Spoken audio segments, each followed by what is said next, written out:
Andy Semo, Nick Strom, Kevin Asoyan. Yesterday was a really good day. We had a win, although there was a push. We went 4-1-1 in our 6 picks yesterday. It was really nice. It was a lot of fun watching all those baseball games. College basketball was fantastic games as well. It was a great day yesterday. So I'll let Kev give a deeper recap of yesterday. Yeah, good day, fun day. Disappointing for myself. Going 0-1-1 with you guys hitting both years. Could have been a massive day, but for the baseball parlay, we started off nice. Orioles -1. They're going to be a team we're taking all year. There's no doubt about it. Just like last year, going to be a lot of -1.5 maybe, but they might just have no problems covering that. They won 11-3 yesterday. Great game by them. Corbin Burns a stud. Offense so good. And then I had the Tigers -1. Unfortunate that they only won 1-0. They did their job. Skubal did his job. He was awesome. But yeah, the offenses just weren't there, and we will be fading the White Sox a good amount if I had to guess. And then the late game, Guardians -1. No doubt about it. No sweat there. They took care of business against the Athletics. 8-0 final there. So with the push, that's a +217 winner. So we celebrate all wins here. Push is a win. And then college basketball. Man, do I have a bone to pick with UNC. 3 different players pissed me off yesterday.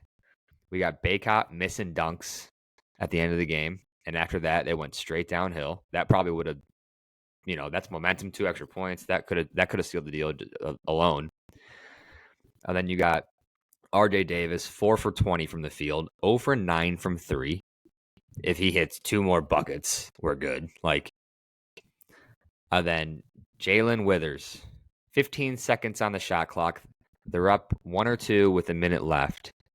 He's a 20% 3-point shooter, and they let him shoot it. They let him be wide open. He goes, I'll pull this.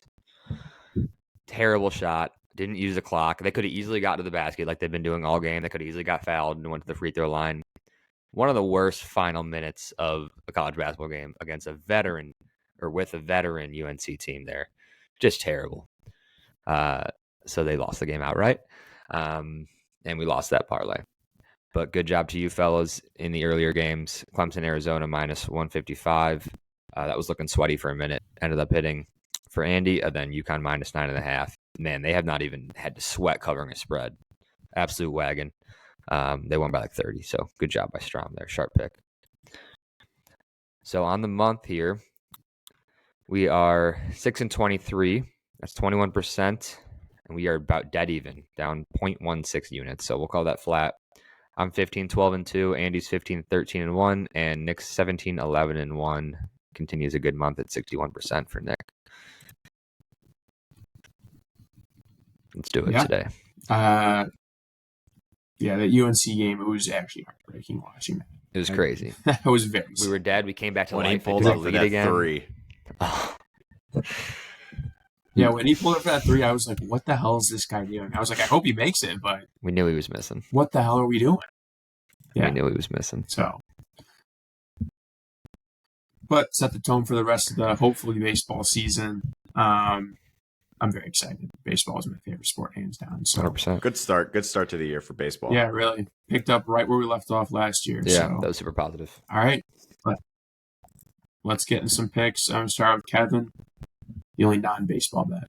Yep, I'm keeping college basketball. I just figured we have so much baseball to bet all summer that I want to bet basketball a little bit more while we can, especially college. I love this Purdue over. So Purdue Gonzaga over 152. So on the year for these teams, we have Zags 3 of the last 4 have gone over, and 2 in a row. 7 of the last 10 for Zaga. Purdue 6-4 on overs in the last 10. But Purdue 66% on overs this season, and 6-2 on overs versus ranked teams. 6-3 on overs on neutral sites for both. Those are both for Purdue. So I think Edey and the Purdue team, they're amazing at shooting threes. They're one of the best 3-point percentage in the leagues. Zaga over 50% from the field for 2-point shots. So these teams can make buckets, and I think it's just going to be back and forth. Just really good offenses. Neither team is great or bad on defense, so I think the offense will just continue to take over. So give me the over in this game. Two top 10 offenses going at it. I was really looking at this one too. You're going against your theory though. You love unders in March Madness. That's not a theory. I just have picked out unders that I like. I thought about it. The other 3 games I like the under actually. But don't love any of them. Yeah. I was looking at that Houston under for sure. Yeah, it's low. All right. It's low. All right, Strom, what do you got? I'm going back to another one of my old faithfuls to round out last MLB season. I'm going Yordan Alvarez over 1.5 hits, runs, RBIs. I rode this so much in the playoffs last year. The man was the hottest hitter on the planet in the playoffs. He had a pretty good spring. Yesterday, he went 2 for 5 with an RBI. They're playing Carlos Rodon. Rodon's on the bump. He's batting .300 career against Rodon. It's just 1 hit, 1 RBI. Keep it simple. Not trying to overthink this one. Hopefully, it carries over to this year. Yordan loves the Yankees. He loves playing the Yankees. You're going to take this a lot this year. He's got reverse splits. He's actually not necessarily reverse splits. He's a career .300 hitter against left-handed pitching, so I'm not worried about the lefty-lefty matchup either. No. I'd love to see how. And Rodon's struggling. I'd like to see what your hit rate was on him last year. You must have taken him at least 5 times.